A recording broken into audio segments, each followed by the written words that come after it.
u Grčkoj, znači klasičnoj Heladi, postojali su čitavi antihomerski pokreti.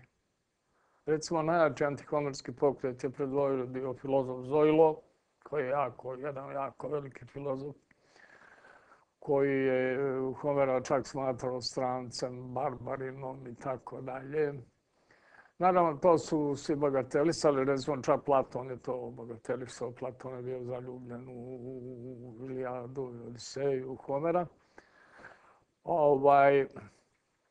Pa su to gurali u stranu. Međutim, recimo, ja sam obratio veliku pažnju na to zašto jedan filozof, recimo, nije samo on, recimo, on imao te orfičare, to je njegova škola bila, to su mladi ljudi koji su postali posle filozofi, koji su bili protivnici Homera.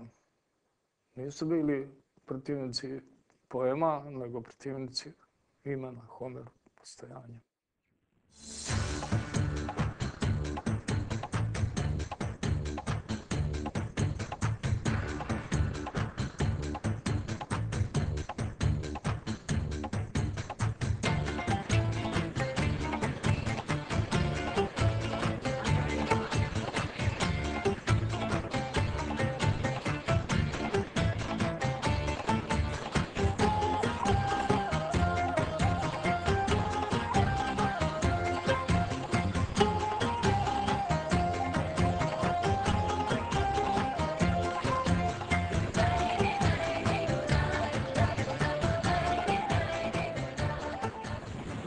Odiseja je modernim rečnikom rečeno avanturistički roman za razliku od uzvišene herojske epopeje Ilijade, pune bitaka, zveketanja oklopa i junačkih poduhvata.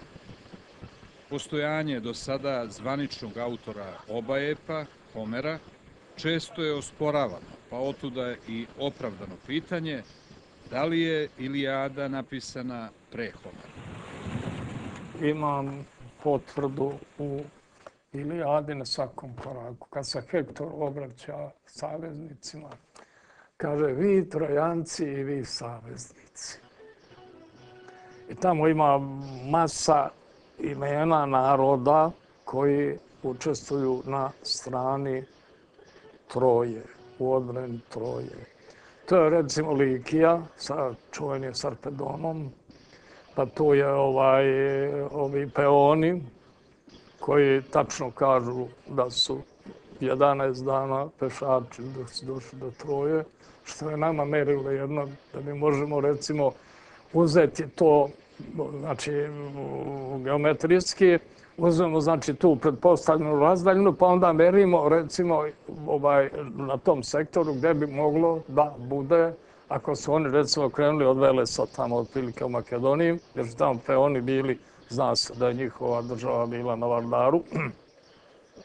Peške su znači došli za 11 dana. Sad mi merimo koliko je pešak prelazi i tako dalje. Oni s koracima inače volim da mere.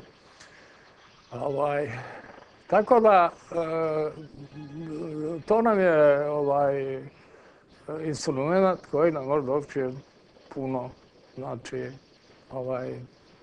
činjenica.